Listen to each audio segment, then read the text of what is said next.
Assalamualaikum warahmatullahi wabarakatuh. Alhamdulillahirabbil alamin. Wa bi ni'matihi tatimmu shalihat. Asyhadu an la ilaha illallah wahdahu la syarika lah. Wa asyhadu anna Muhammadan 'abduhu wa rasuluhul karim. Allahumma shalli wa sallim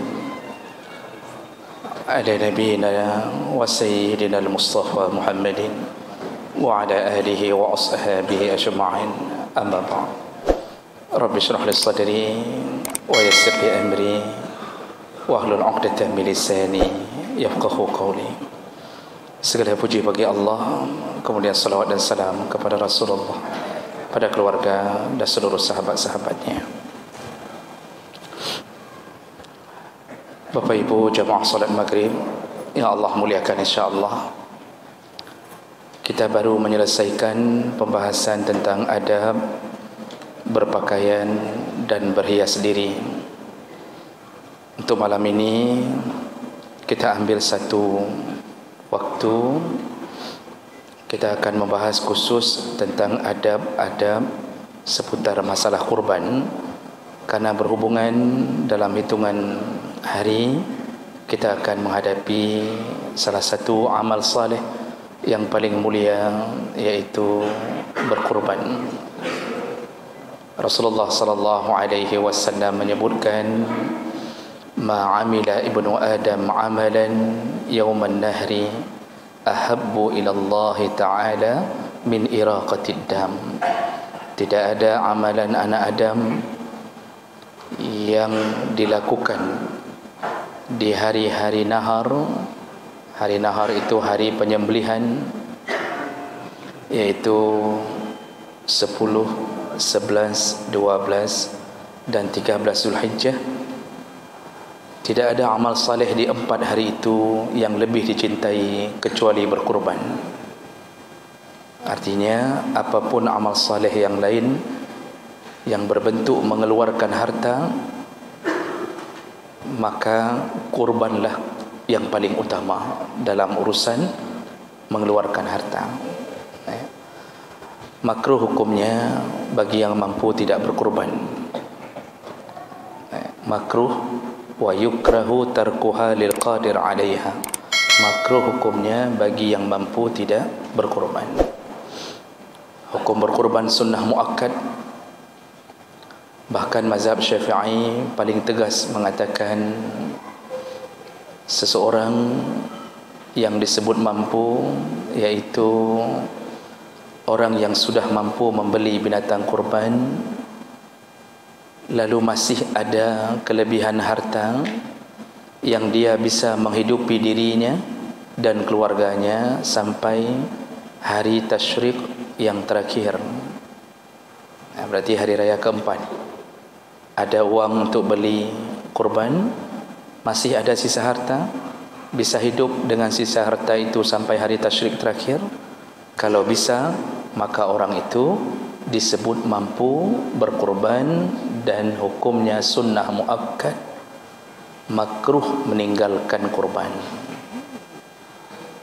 Jadi jangan terbiasa meninggalkan kurban di saat Allah beri kemampuan. Bapak Ibu yang Allah muliakan, maka salah satu yang perlu kita bahas adalah untuk menyempurnakan kurban kita, ada beberapa perkara sunnah, termasuk adab-adab dalam urusan berkurban. Yang pertama, disunnahkan bagi yang memiliki kurban atau merencanakan kurban, belum beli tapi sudah merencanakan kurban, untuk menahan diri tidak mengganggu bulu-bulu dan kuku-kuku dimulai dari 1 Zulhijjah sampai selesai penyembelihan binatang kurban kita. Disuruh tahan, jangan ganggu kuku, artinya jangan potong kuku, biarkan kuku ini panjang. Jangan lagi memotong, mencukur bulu-bulu, semua bulu, kumis, jenggot, rambut. Biarkan sampai selesai penyembelihan binatang kurban kita. Kalau disembelih di hari raya pertama, ya berarti kita di saat itu sudah boleh membersihkan diri. Tapi kalau disembelih di hari raya ketiga, maka bersabar 3 hari lagi. Ya, makanya orang berkurban itu nanti biasanya hari raya itu semak, tampilannya semak. Nyo hana teratur, mise hana teratur timo, kemudian. Jadi biasanya begitu. Yang biasanya dia klimis, dia bisa bersih-bersih diri, tapi dia tahan.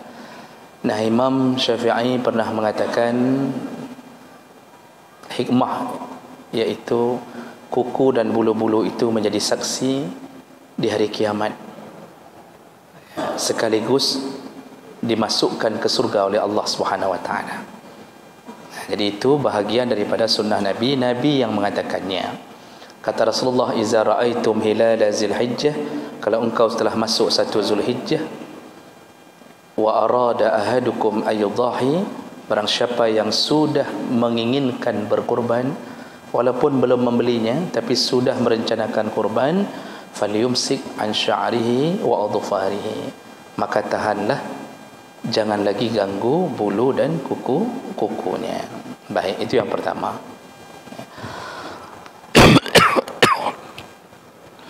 Kemudian yang kedua, disunnahkan sebelum berkurban mencari kurban yang paling baik. Cari yang paling baik. Kalau syarat kurban tidak boleh ada 4 aib. Itu syarat utama. Tidak boleh ada 4 aib. Al-aura al-bayyin auruha, tidak boleh buta yang benar-benar buta. Lalu tidak boleh al-marid al-bayyin maraduha, tidak boleh yang betul-betul sakit. Jadi kurbannya sakit-sakitan. Jadi lembu yang terkena PMK, kalau diyakini itu memang berbahaya, tidak sah dijadikan kurban.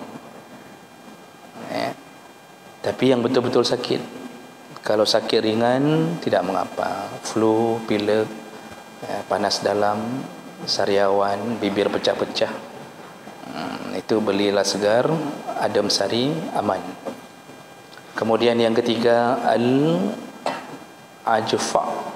al-arja, yaitu terlalu pincang, capia.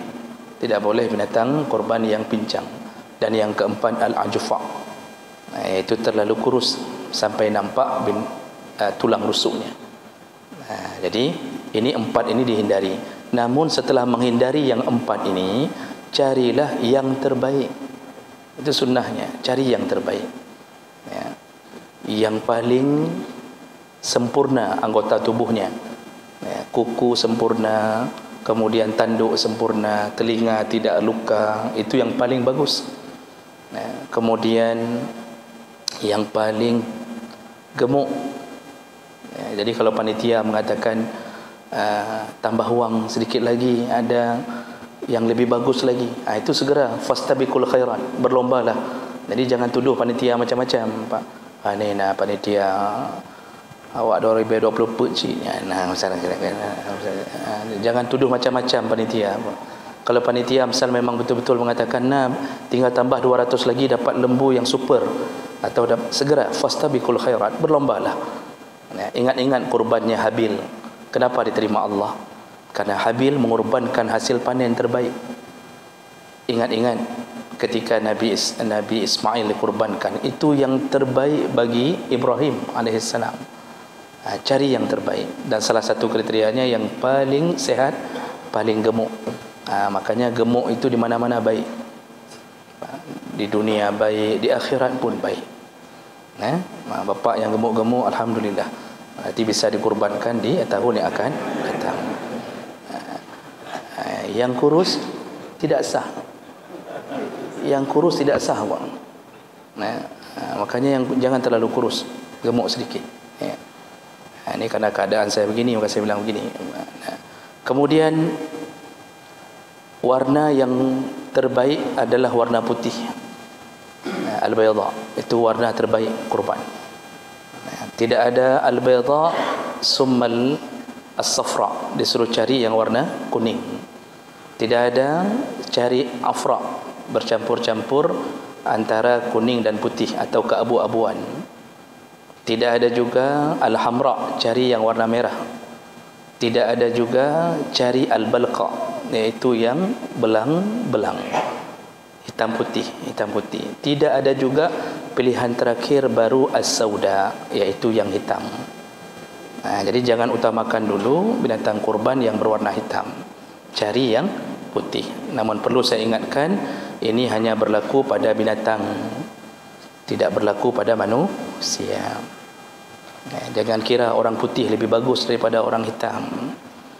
Kalau orang putih hatinya hitam, tetap tidak baik. Banyak orang hitam hatinya putih, itu baik. Yang lebih parah, sudah hitam hati kelengan hitam, itu terburuk di antara yang terburuk. Ini hanya berlaku pemilihan warna bagi binatang kurban. Manusia ukurannya adalah hati, paling bagus akhlaknya, walaupun macam warna kulit yang dia punya kekurangan, tetap dia yang terbaik. Nah, ini yang disuruh, sunnahnya cari yang terbaik.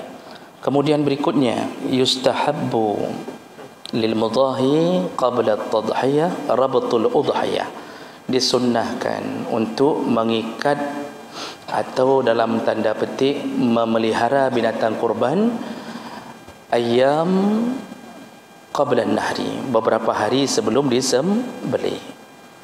Sunnah mengikat, memelihara. Untuk apa? Idharur raqbah, menampakkan rasa suka. Jadi ketika kita buka jendela pagi, lihat binatang kurban kita, rasa senang di hati kita akan berikan kepada Allah. Itu sudah mulai tercatat pahalanya. Kita ikat pagi, kita cari rumput untuknya, kita masukkan ke kandang, kita bakar sampah agar nyamuk tidak menggigitnya. Semua peliharaan itu sudah mulai masuk ke dalam catatan pahala Allah. Maka sunnah hukumnya untuk mengikat binatang kurban, karena termasuk menta'zimkan syiar. Allah mengatakan dalam surat Al-Hajj, wa may yu'azzim sya'airallah fa innaha min taqwal qulub. Barang siapa yang mengagungkan syiar Allah, maka dia telah menunjukkan ketakwaan hatinya. Salah satu syiar dijaga adalah menjaga binatang kurban. Maka selama masa pemeliharaan sebelum disembelih, wa yukrahu, dimakruhkan, ayyuhallibaha, makruh hukumnya untuk memerah susunya atau mencukur bulunya atau yantafi' biha, memanfaatkannya, baik rukuban dengan cara dikendarai. Jadi jangan kendarai, jangan bawa lembu kita yang mau dikurbankan dang-dang, sambil nunggu kurban kita suruh bajak sawah. Jangan suruh dia cuci piring, jangan suruh bersihkan kebun, jangan suruh macam-macam. Pelihara dengan baik, istimewakan dia. Au hamlan, jangan suruh dia bawa benda-benda apapun. Jangan dijadikan sebagai binatang pekerja. Betul-betul dipelihara. Sampai ketika menggiringnya, wa ayyasuqaha ilal mazbah suqan jamilan la anifan, sampai ketika dibawa ke tempat penyembelihan, maka bawalah dengan lembut, tarik dengan lembut, jangan kasar, jangan dirintak. Bahasa Inggrisnya dirintak, ditarik-tarik, jangan. Bawa dengan lembut, digusuk-gusuk, karena itu hadiah yang akan kita persembahkan untuk Allah Subhanahu wa ta'ala. Kita saja kalau memberikan kado untuk kekasih kita yang kita cintai, ini misal kita mau melakukan ulang tahun perkahwinan, misal apa bahasanya, anniversary, itu kita beli kado untuk isteri tercinta. Itu 3 hari sebelum kita beri sudah kita beli, lalu kita bungkus. Enggak boleh dengan kertas biasa, harus kertas yang 3.000, hanya peng setengah. Kita suruh bungkus dengan baik, model bonbon, harus membulit-bulit kertasnya. Itu kita jaga dengan baik. Maka ini hadiah untuk Allah, lebih hebat harus kita jaga. Jadi berlaku baiklah untuk binatang kurban selama proses menuju kepada penyembelihan. Ya. Dalam hadis Nabi sallallahu alaihi wasallam riwayat Al-Baihaqi dalam Sunan Al-Kubra, ya, disebutkan bahawa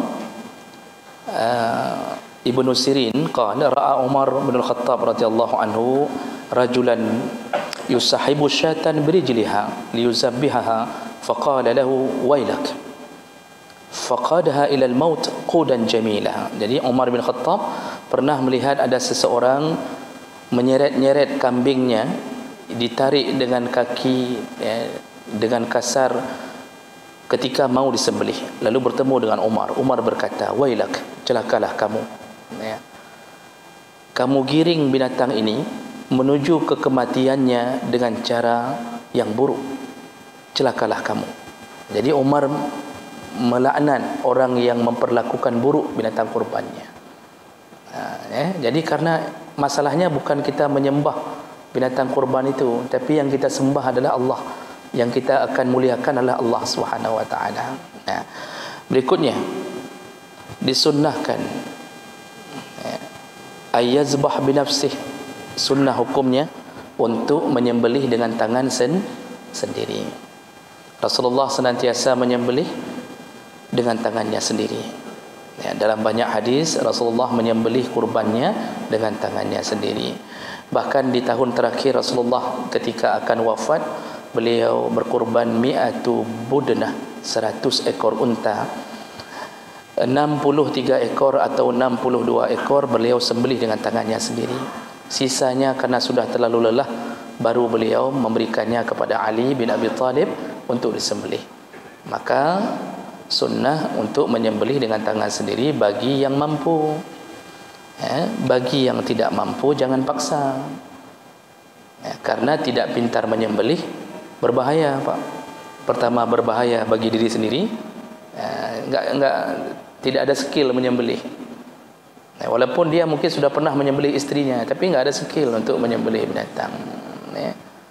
Hanya bisa kena sipak air lemon, atau bisa menjadi haram itu binatang gara-gara tidak pintar sembelih. Karena dalam rukun sembelih itu harus terputus, dalam rukun menyembelih itu harus terputus halqum, wadjain dan mari', jalur makanan, jalur nafas dan 2 mari', itu pembuluh, ada 2 pembuluh lain itu harus putus.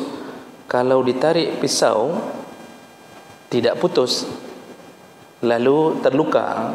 Jadi kadang enggak pintar nyembelih, ditarik pisau tidak putus, Pak, ini rukun ini enggak putus, mati binatang itu dalam luka itu, menjadi bangkai, haram memakannya. Berbeda kalau dia tidak mati, jadi masih ada istiqrar al-hayat. Dalam mazhab Syafi'i disebutkan istilah itu, sudah dipotong, enggak ada tanda-tanda kematian, mentang dipelung-pelung lari dia. Ini sudah terpotong sedikit tapi lari, enggak ada tanda-tanda kematian, itu boleh diulang sekali lagi. Tapi begitu terluka, enggak terputus, matinya bukan karena terputus rukun, gara-gara luka menjadi bangkai. Makanya itu akibat tidak mampu. Jadi kalau tidak mampu, berikan kepada orang yang mampu.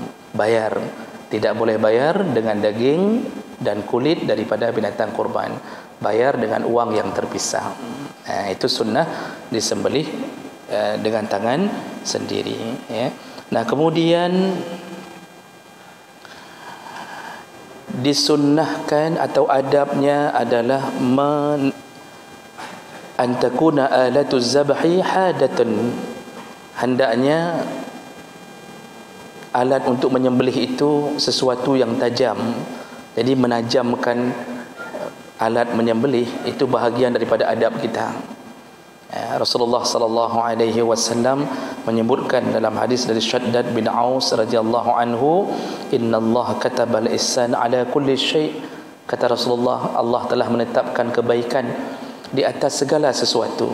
Fa iza qataltum fa ahsinul qatlah, kata Rasulullah. Kalau engkau ingin menyembelih atau ingin membunuh, maka bunuhlah yang baik. Maksudnya bunuh yang baik ini kalau melakukan hukuman yang layak dibunuh, lakukanlah dengan cara yang baik. Wa iza zabahtum fa ahsinu zibha, kalau engkau ingin menyembelih, perbaguslah cara menyembelihmu. Wal yuhid ahadukum syafratahu, tajamkanlah pisau alat menyembelih. Falyurih zabihatahu, buatlah binatang yang disembelih itu terasa ringan. Jadi sunnah hukumnya tajamkan pisau. Tak boleh menyembelih binatang dengan pisau tumpul, tidak boleh siksa. Dan ini amalan ini itu salah satu bukti kemuliaan agama ini, sekaligus kebenaran agama ini. Tidak disebutkan dalam agama yang lain tentang tata cara menyembelih yang baik. Maka coba lihat cara sembelih di luar Islam, macam-macam. Disetrum dengan listrik, dipukul dengan palu. Kalau orang-orang tertentu itu ditusuk dengan besi dari dubur keluar ke mulut, jadi tidak dikeluarkan darahnya, langsung dipanggang dengan alasan biar lebih manis dagingnya, jadi darah ikut terpanggang. Ini Islam tidak mengajarkan itu. Dan dalam penelitian, binatang paling aman, paling ringan ketika disembelih dengan cara Islam. Jadi tidak terasa rasa kematian yang sakit, walaupun sakaratnya sakit, tapi betul-betul dia merasakan kemudahan dalam urusan itu. Maka itu perlu diberi pengetahuan itu kepada penyembelih nantinya. Kemudian jangan asah pisau di hadapan hewan kurban. Jangan asah pisau di hadapan hewan yang dikorbankan. Jadi jangan kita pikir kambing itu tidak tahu bahawa itu pisau. Itu cuma haji pegah kan. Jadi Rasulullah sallallahu alaihi wasallam, ada hadis dari Abdullah bin Umar radhiyallahu anhu. Abdullah bin Umar berkata, amara Rasulullah sallallahu alaihi wasallam bihaddis safar wa an tuwari al-bahaim. Rasulullah memerintahkan untuk mengasah pisau dan jangan perlihatkan pisau itu di depan hewan tersebut. Hadis riwayat Ahmad, Ibnu Majah dengan derajat yang hasan. Jadi Bapak Ibu yang Allah muliakan, ini bahagian adab juga. Jadi maksud jangan asah pisau ini, pertama memang jangan nampakkan asahan pisau itu di depan binatang kurban. Yang kedua, sekaligus jangan sembelih temannya di depan kurban yang lain. Jadi yang mau disembelih itu jangan nampakkan proses penyembelihan di hadapan kurban yang lain yang akan dikurbankan, karena akan membuat rasa kecut, rasa takut, stres, dan itu menyebabkan tidak segarnya daging dari binatang kurban yang kita kurbankan. Sekaligus kita ini kurang beradab memamerkan pembunuhan di hadapan binatang kurban yang lain. Bisa bayangkan perasaan kambing pada waktu itu, kita tarik suaminya, istrinya memanggil-manggil di belakang. Suami mengatakan sabar, setelah itu kamu, katanya. Si istri mengatakan honeja abang kahanali, katanya, kamu pisah uronyo. Itu nangis mereka melihat itu sebenarnya. Kalau bapak bisa merasakannya, berarti kambing. Yang tidak bisa merasakan masih manusia. Menyukai dengar katanya, berarti kambing yang berarti. Tapi begitulah, jangan nampakkan proses penyembelihan di hadapan kurban yang lain. Ini maksudnya sama dengan jangan asah pisau di depan kurban yang lain. Berikutnya, disunnahkan wa yustahabbu ay tawajjah az-zabih ila al-qiblah. Penyembelih disunnahkan menghadap ke kiblat. Ini panitia atau siapapun nanti kasih tahu penyembelih. Kadang-kadang penyembelih tidak semuanya orang yang faham hukum, bahkan ada penyembelih yang enggak solat. Pintar menyembelih tapi lupa dirinya disembelih nanti di akhirat, lupa. Anak semayang, boleh tidak orang yang menyembelih tidak solat? Boleh, karena tidak disyaratkan harus adil dan tidak ada kemakruhan untuk orang fasik, tidak boleh, karena urusan dia hanya sekedar menyembelih. Sah walaupun dia tidak solat, sah untuk dikorbankan. Untuk dikorbankan, tak betul, untuk mengorbankan. Jih-jih sah ada kurban. Namun kalau yang paling baik cari yang saleh, karena ada hubungan nanti dengan doa dia, cari yang saleh. Nah, lalu binatang kurban pun dihadapkan ke kiblat. Kita menghadap kiblat, binatang kurban pun dihadapkan ke kiblat. Bagaimana caranya? Ayudajji azzabiha ala jambiha al-aisar, iaitu hendaknya direbahkan binatang kurban ke rusuk yang kiri. Karena ini perbuatan Nabi SAW,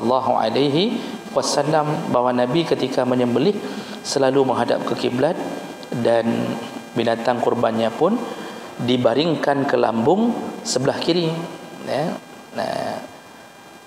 Lalu baru Nabi menyembelih, otomatis kedua-duanya akan menghadap ke kiblat. Karena ketika direbahkan ke lambung kiri binatang, kepalanya otomatis akan membelakangi kita. Jadi itu sunnah. Kemudian wa yustahabbu ay yahdural mudahi az-zabha, disunnahkan bagi pemilik kurban untuk menghadiri proses penyembelihan. Sunnah menghadiri proses penyembelihan. Rasulullah berkata kepada Fatimah, wahai Fatimah, qumi ila udhayatiki, pergilah ke tempat penyembelihan, fashhidiha, saksikanlah, kata Rasulullah, saksikanlah. Kenapa? Fa innahu yughfaru laki 'inda awwali qatratin min damiha kulla zambin amaltihi, karena setiap darah yang mengalir dari binatang kurbanmu akan mengampunkan dosa-dosamu. Walaupun hadis ini tidak sampai pada derajat yang sahih, tapi tidak ada satu ulama pun yang membantah bahawa sunnah hukumnya menghadiri proses penyembelihan berdasarkan hadis ini. Fatimah disuruh hadir. Boleh tidak diwakili? Tidak bisa, karena tadi ada kalimat wahai Fatimah, pergilah. Jadi enggak bisa kita mengatakan najaro mentang. Tidak bisa. Dan tidak bisa melalui video call karena badan kita tidak hadir. Badan kita yang disuruh hadir, suruh lihat. Oh, kalau berhalangan, uzur, kita di kampung, binatang kurban di sini, tak bisa hadir, sahkah kurban? Sah. Karena ini cuma perbuatan sunnah, bukan wajib hadir. Jadi jangan sampai kita telefon panitia, jangan kurban dulu ya, tunggu saya datang. Baik nekoh ile, nepres helong. Hampir maghrib belum datang-datang. Sehingga binatang dia terpaksa ditunda. Sampai panitia mengatakan, urung-urung lagi binatang.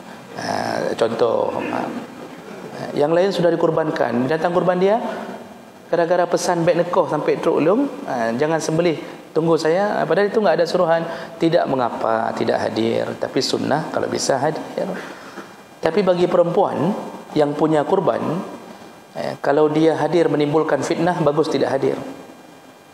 Kalau kedatangan dia menimbulkan fitnah, ini di lapangan laki-laki semuanya, tiba-tiba ada perempuan datang bersolek lagi, datang ke tengah lapangan, tiba-tiba proses kurban dihentikan sementara, datang bidadari jatuh dari surga, jatuhnya terlalu kencang sehingga hancur rumah. Ini tidak perlu datang kalau sudah menimbulkan fitnah. Jangan sampai penyembelih ketika sudah sembelih mata keurinangnya, mata genging kajaro ke ini, sudah seperti Nabi Yusuf kan, tidak perlu sampai begitu. Maka tidak usah datang kalau menimbulkan fitnah. Nah, berikutnya bagi yang menyembelih, bagi yang menyembelih hendaknya membaca zikir ketika menyembelih, yaitu berdasarkan hadis Jabir bin Abdullah, Rasulullah membaca bismillahi wallahu akbar Allahumma taqabbal minni. Nah, bagi yang menyembelih, kalau menyembelih sendiri bacanya bismillahi Allahu akbar Allahumma taqabbal minni, ya Allah terimalah dariku. Itu kalau sembelih sendiri. Kalau kita wakilahkan ke orang lain untuk menyembelih, maka orang yang menyembelih itu membaca bismillahi wallahu akbar Allahumma taqabbal min, ya Allah terimalah dari, sebutkan nama pemilik kurban. Nah, begitu kalau disembelih oleh orang lain. Nah, menyebutkan nama itu bukan wajib, Karena tanpa menyebutkan nama, dengan niat kurban, Allah sudah tahu itu kurban milik siapa. Namun dibolehkan menyebutkan nama. Kalau salah-salah nama, jangan mengamuk kita pemilik kurban. Tua di hari haji masa waktu disebut nama oleh penyembelih, lupa dipakai nama haji. Lalu kita mengamuk, fikir lekah mangat tak bocok haji yang ni. 10 tahun kupreh apa? 10 tahun kupreh. 40 juta habis. Bayang-bayang ulang, kata dia. Kurban sudah disembelih, disuruh ulang. Penyembelih diulang, dikurbankan terus dia apa? Si pemilik ini. Jangan sampai begitu. Salah disebut nama tidak mengapa. Jangan fikir malaikat bingung. Nyota so, nyota kedua sebut nan enggak. Itu hanya bahagian daripada sunnah, tidak mengapa. Nah, berikutnya, bagi pemilik kurban disunnahkan membaca doa. Tadi zikir waktu menyembelih.